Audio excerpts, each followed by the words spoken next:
Flip الفاظ تولتے ہوئے بولا، شاہ جرجیر مسلم سپہ سالار کی اس خواہش کو پسندیدگی کی نظر سے دیکھتے ہیں۔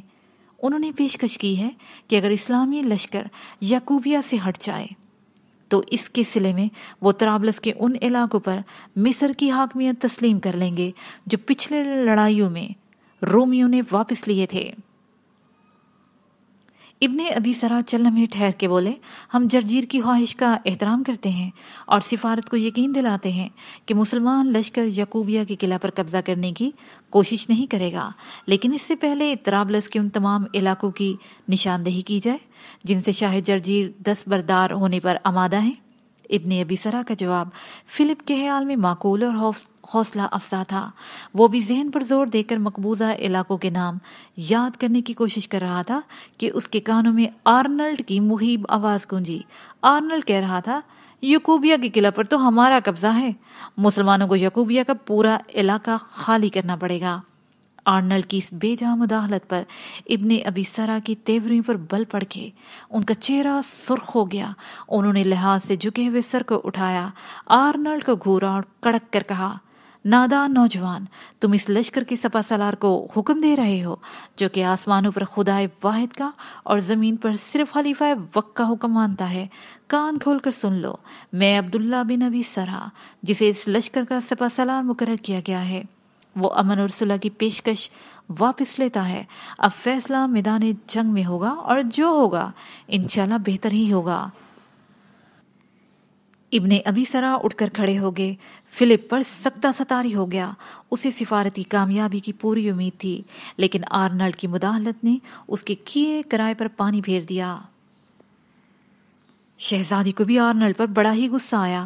وہ دانت پیس کر رہ گئی۔ ابن ابی سرا کی گفتگو کا انداز جس قدر معقول تھا، آرنلڈ نے اتنی ہی نامعقولیت کا مظاہرہ کیا تھا۔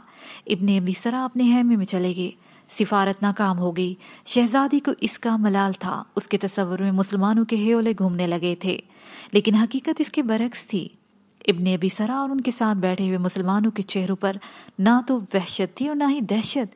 ابن ابی سرا کا نرم اور سادہ انداز گفتگو اسے بہت ہی پسند آیا۔ ابن ابی سرا یوں بھی بہت ہی وجید نوجوان تھے۔ شہزادی فلپائن اپنے لشکر میں ابھی پہنچی نہ تھی کہ لشکر اسلام میں طبل جنگ بج گیا۔ دشت و صحرا گونج اٹھے۔ مسلمان فوجیں میدان میں نکل آئیں۔ سوار دستے آگے تھے۔ دائیں بائیں تیر اندازوں نے جگہ سنبھال لی۔ پیچھے پیادوں کی صفیں جمنے لگیں۔ شاہ جرجیر کے کانوں میں طبل جنگ کی آواز پڑی تو وہ گھبرا گیا۔ ظاہر ہے کہ سفارت ناکام ہو گئی ہے۔ اس نے بھی لشکر کو تیار ہونے کا حکم دیا۔ سفارت واپس آ گئی تھی۔ اپنا گفتگو کا موقع تھا نہ وقت۔ سپہ سالار کہتا بھی تو کیا کہتا، بنتی بات کو خود آرنلڈ نے بگاڑا تھا۔ شاہ کا اشارہ پا کر وہ بھی لشکر کی ترتیب میں لگ گیا۔ اوائل اسلام میں مسلمان عرب کے قدیم طریقے پر جنگ کرتے تھے۔ ہر قبیلے کا اپنا سردار ہوتا، وہ قبیلے کو لڑاتا تھا۔ پہلے دعوت مبارزت کی دی جاتی، ایک کا ایک سے مقابلہ ہوتا۔ اس انفرادی جنگ کے بعد گروہی لڑائی شروع ہوتی۔ پھر جب عربوں نے عجم میں قدم رکھا تو میدان جنگ میں وہی نقشہ جمایا جو ایرانیوں اور رومیوں میں تھا۔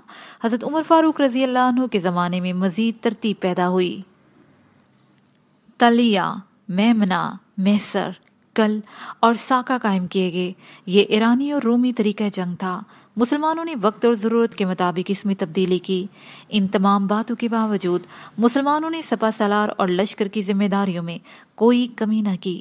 ایرانی اور رومی سپہ سالار خود جنگ سے الگ رہ کر فوجوں کو لڑاتے تھے، لیکن مسلم سپہ سالار ایک معمولی سپاہی کی طرح جنگ کرتا۔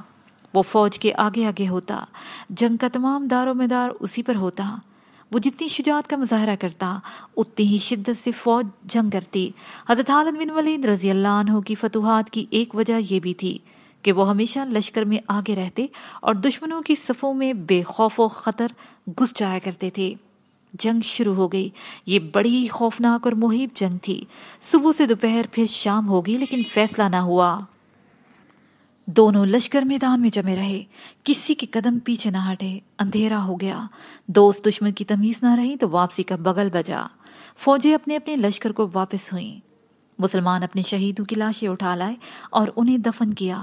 عبداللہ بن ابی سرا نے سرداروں کو جمع کر کے آج کی جنگ کے بارے میں صلاح مشورہ کیا اور اگلے دن کے لیے نئی حکمت عملی تیار کی۔ رومی لشکر بھی بلا شبہ بہادری سے لڑا تھا، لیکن پہلے ہی دن کی جنگ نے جرجیر کو یہ سوچنے پر مجبور کر دیا تھا کہ مسلمانوں کو شکست دینا ناممکن ہے، اور جب سپہ سالار فلپ نے اسے آرنلڈ کی سخت گفتگو سے مطلع کیا تو اسے اس کا سخت افسوس ہوا، لیکن تیر کمان سے نکل چکا تھا۔ اسے آرنلڈ کی دلداری منظور تھی۔ رومی لشکر میں اس سے طاقتور اور کوئی جوان نہ تھا۔ آج بھی اس نے بڑی ہی شجاعت کا مظاہرہ کیا تھا۔ شاہ نے آرنلڈ اور روپال کی بہت تعریف کی۔ شہزادی فلپائن ہر صورت میں جنگ جیتنے کی خواہش مند تھی۔ وہ فتح حاصل کرنے کے لیے تن، من اور دھن سب کچھ قربان کرنے پر آمادہ تھی۔ اس نے آرنلڈ اور روپال کو خود بھی داد شجاعت دیتے دیکھا تھا۔ اس نے اپنے ان دونوں پرستاروں کی حوصلہ افزائی کے لیے کسی بخل سے کام نہ لیا۔ وہ رات دیر تک ان کے درمیان رہی اور اپنے ہاتھ سے جام بھر بھر کر پلاتی رہی۔ شب خون کے خطرے کے تحت رومی لشکر رات بھر جاگتے رہے، لیکن اس شب بیداری کی صورت مختلف تھی۔ رومی رات بھر جام لنڈاتے اور قدحے حالی کرتے رہے، دوسری طرف مسلمان توبہ، استغفار اور درود و وظائف میں مصروف رہے۔ مسلمانوں کے جنگی دستور میں یہ شک شامل تھی۔ مسلمان جب بھی اس راستے سے ہٹے مغلوب اور شرمندہ ہوئے۔ دوسرے دن اور شدید جنگ ہوئی، لیکن بے نتیجہ۔ شہید ہونے والوں اور مرنے والوں کی تعداد میں اضافہ ہوتا رہا۔ ایک ہفتے کی جنگ کے بعد دونوں لشکروں میں مایوسی پھیل گئی۔ دونوں ہی اپنی فتح سے نا امید ہو گئے، لیکن شکست تسلیم کرنے کے لیے کوئی بھی آمادہ نہ تھا۔ جنگ جاری رہی، لیکن یوں معلوم ہوتا تھا جیسے لشکر بے دلی سے لڑ رہے ہیں۔ جارحانہ انداز ختم ہو گیا تھا اور اب مدافعتی جنگ شروع ہوئی۔ کوئی بھی آگے بڑھ کر حملہ نہ کرتا۔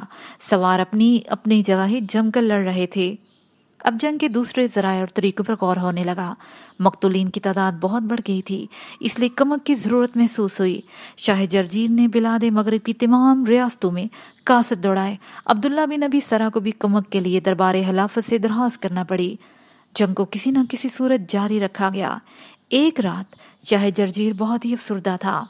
شہزادی فلپائن سامنے بیٹھی باپ کی افسردگی کو دیکھ کر خود بھی افسردہ ہو رہی تھی۔ پھر فلپ اٹھی اور باپ کے پاس جا پہنچی اور اس کے گلے میں باہیں ڈال دی۔ جرجیر نے ایک سر دابڑ کر بیٹی کو گلے لگا لیا۔ فلپائن بھرائی ہوئی آواز میں بولی، شاہ بابا، ہم کب تک یہ بے مقصد جنگ لڑتے رہیں گے اور کب تک رومیو کا خون بہتا رہے گا؟ ہم بھی یہی سوچ رہے ہیں فلپائن، شاہ جرجیر غمگین لہجے میں بولا۔ ہمیں آرنلڈ اور روپال سے بہت امیدیں تھیں، لیکن وہ مسلمانوں کا کچھ نہ بگاڑ سکے۔ یہ ہمارے لشکر ہی کا حوصلہ ہے جو ان وحشیوں کے سامنے ابھی تک جمع ہوا ہے۔ پاپا، فتح کی کوئی صورت نہیں کیا؟ فلپائن نے جیسے خواب میں پوچھا۔ فتح؟ شاہ جرجیر نے ٹھنڈی سانس لی۔ شکست سے بچ جائیں تو یہی ہماری فتح ہوگی۔ فلپائن کی آنکھیں ڈبڈبا آئیں۔ شکست کی آواز میں نہیں سن سکتی پاپا۔ میں جان دے دوں گی لیکن کیرواں واپس نہ جاؤں گی۔ بیٹی کا یہ حال دیکھ کر شاہ کا کلیجہ پھٹنے لگا۔ بیٹی ہی تو اس کی کل پونجی تھی۔ وہ تسلی دیتے ہوئے بولا، گھبراؤ نہیں بیٹی، بلاد مغرب سے کمک آتے ہی ہم ایک زبردست حملہ کریں گے۔ مسلمانوں کو بھی تو کمک مل سکتی ہے پاپا، فلپائن نے کھوئے کھوئے انداز میں کہا۔ دمشق کچھ زیادہ دور تو نہیں، مسلمان مدینہ سے بھی کمک حاصل کر سکتے ہیں۔ شاہ جرجیر چونک پڑا۔ اسے حیران نظروں سے بیٹی کو دیکھا۔ عقل مند فلپائن، تم نے ہمیں خواب سے بیدار کر دیا ہے۔ یہ خیال تو ہمارے دور اندیش سپہ سالار کے دماغ میں بھی نہ آ سکا تھا۔ ہم بلاد مغرب سے کمک منگوا رہے ہیں تو مسلمان بھی ہاتھ پر ہاتھ دھرے بیٹھے نہ ہوں گے۔ یہ ممکن ہی نہیں، بلکہ یقیناً انہوں نے مزید لشکر کے حصول کی کوشش کی ہوگی۔ شاہ جرجیر پر گھبراہٹ طاری ہو گئی۔ وہ گہری سوچ میں ڈوب گیا۔ شاہ بابا، فلپائن بے چینی سے بولی، سوچنے سے کچھ حاصل نہ ہوگا پاپا، کچھ کیجئے، کوئی قدم اٹھائیے۔ مسلمانوں کو ہم سے پہلے کمک مل گئی تو کیا ہوگا؟ نہیں نہیں، ایسا نہیں ہو سکتا۔ جرجیر اٹھ کر خیمے میں ٹہلنے لگا۔ انہیں کمک نہیں ملنا چاہیے۔ کمک آنے سے پہلے ہمیں کچھ کرنا ہوگا۔ ہمیں جان کی بازی لگانا ہوگی۔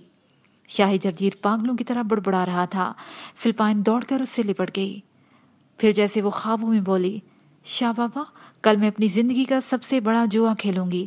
میں مسلمان بھیڑیوں میں گھس جاؤں گی اور ان کے سردار عبداللہ بن ابی سرا کو قتل کر دوں گی۔ میں اسے مار دوں گی۔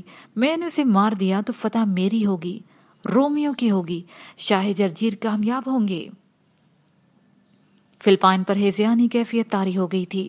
شاہ جرجیر اس کے سر پر آہستہ آہستہ ہاتھ پھیر رہا تھا۔ اس کے کان فلپائن کی باتوں پر تھے، لیکن ذہن کسی اور خیال میں غلطاں تھا۔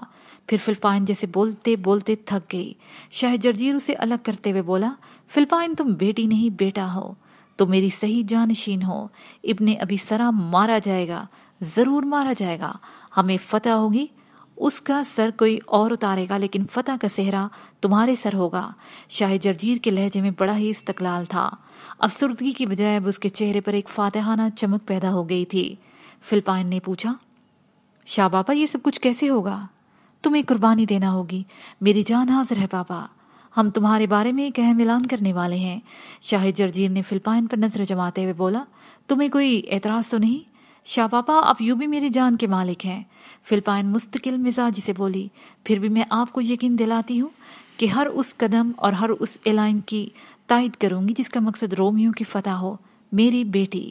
اور شاہ جرجیر کے ہاتھ پکڑ کر فلپائن نے انہیں بوسہ دیا۔ شاہ جرجیر نے اس وقت سپہ سالار فلپ کو طلب کر لیا۔ بوڑھا فلپ گھبرایا اور خیمے میں داخل ہوا۔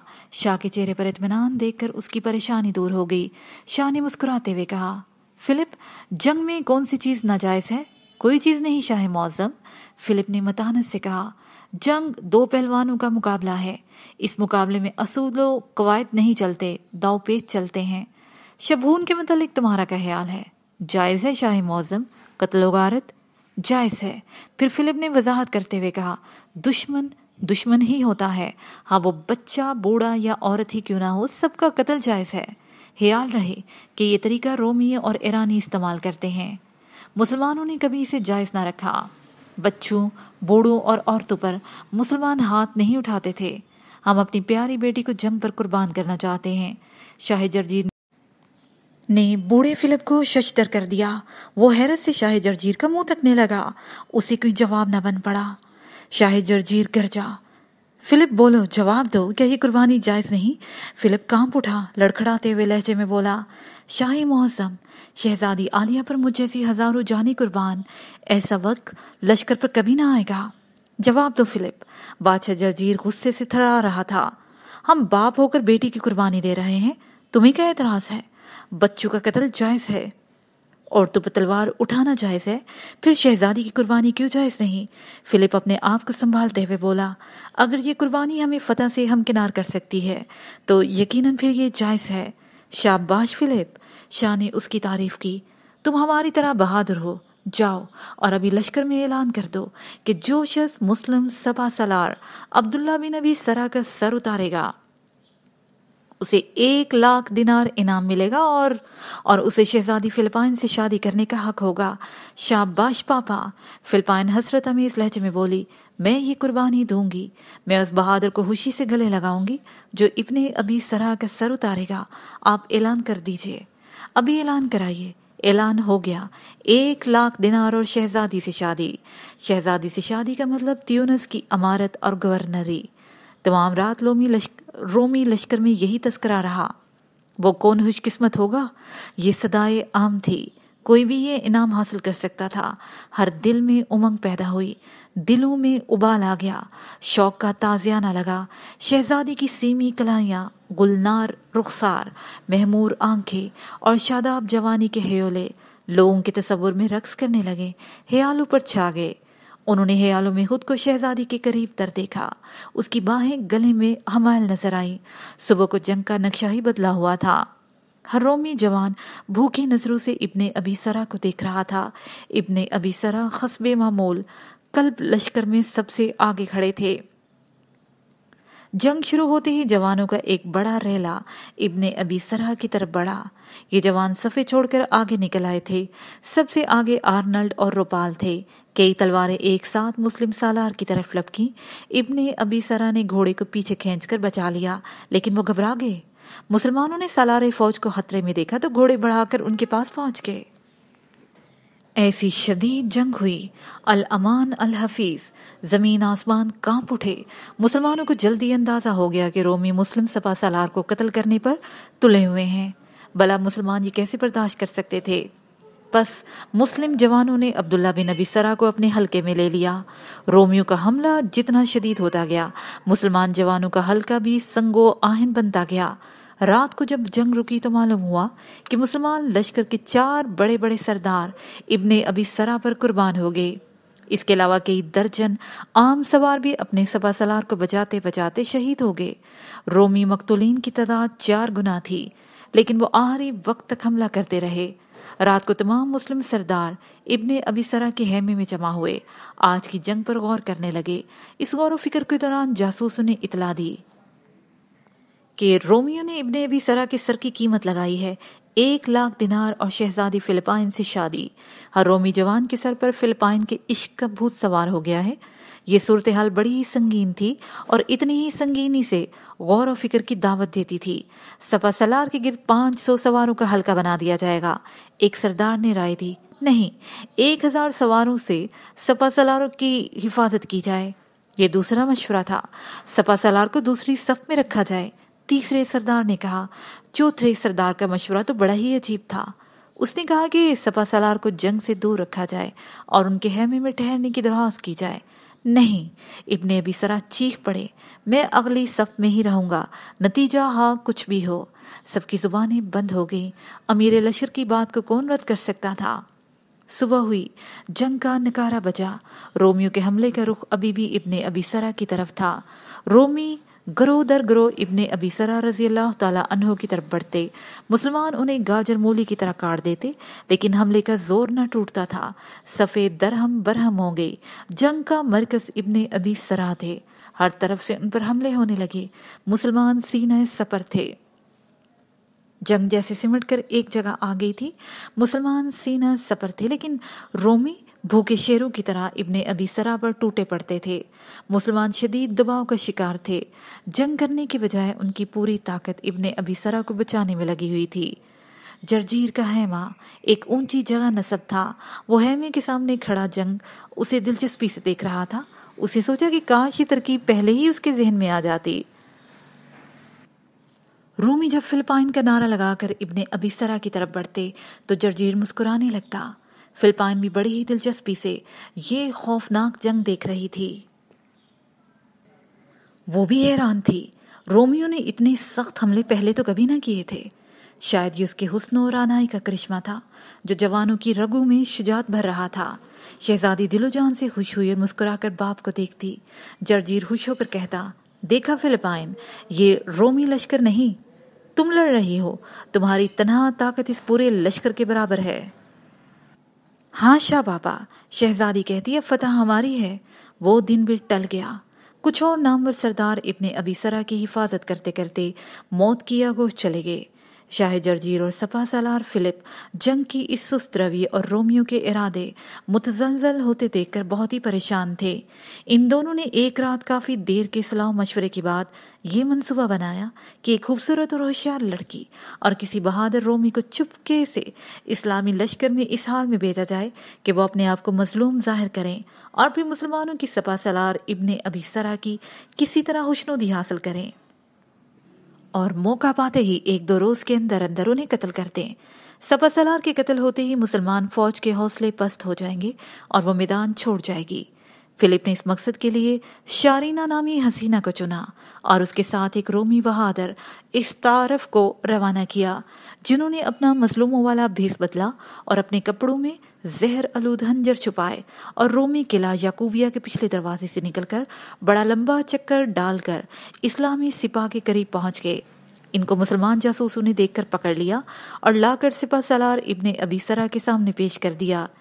ابن سرا، اے عورت اور مرد، تم کون ہو اور مسلمان سپاہ کے عقب کے قریب کیا کر رہے تھے؟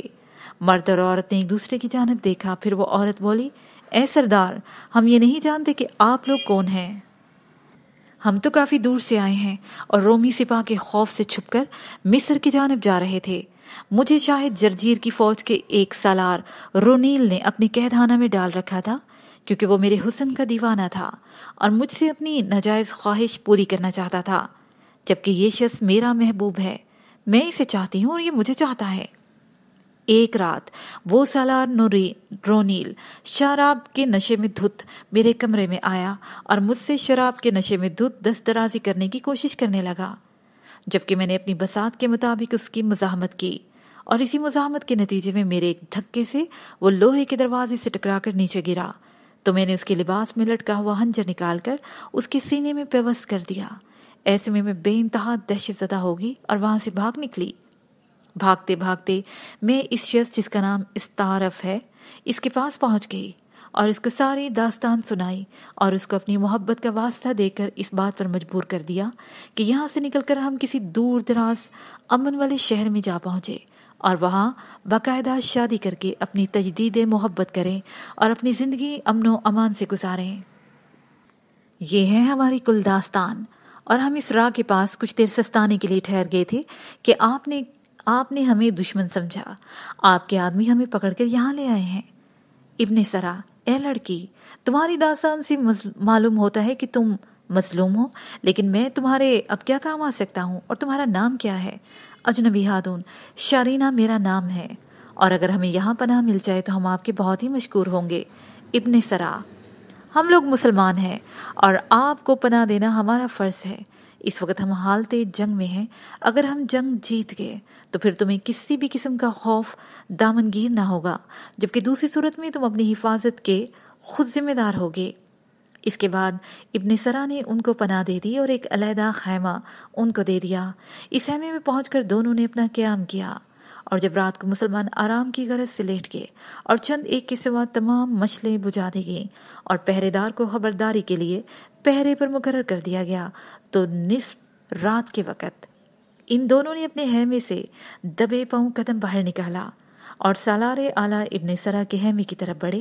ابھی وہ خیمے کے نزدیک ہی پہنچے تھے کہ اچانک پہرے پر موجود خدید کی نظر دو سایوں پر پڑی تو وہ چونکے اور انہوں نے دبے پاؤں ان کی طرف پیش قدمی کی، اور جب وہ خیمے کے پاس پہنچے تو اس وقت وہ دونوں ابن سرا کے خیمے میں داخل ہو چکے تھے، جس پر حدید کو بہت زیادہ شک گزرا، اور اس نے خیمے کے پردے کو بلا کسی آہٹ کے قدرے ہٹایا اور اندر نظر ڈالی تو دیکھا کہ ابن سرا محو خواب ہیں، اور وہ شخص ہاتھ میں خنجر بلند کیے ان کو نشانہ بنانے کی کوشش کر رہا ہے۔ اس کے ساتھ ہی یہ کہانی اپنے پارٹ 1 کے اختتام کو پہنچی۔ کہانی کا بقیہ حصہ اس کے دوسرے اور آخری پارٹ 2 پر سماعت فرمائیں۔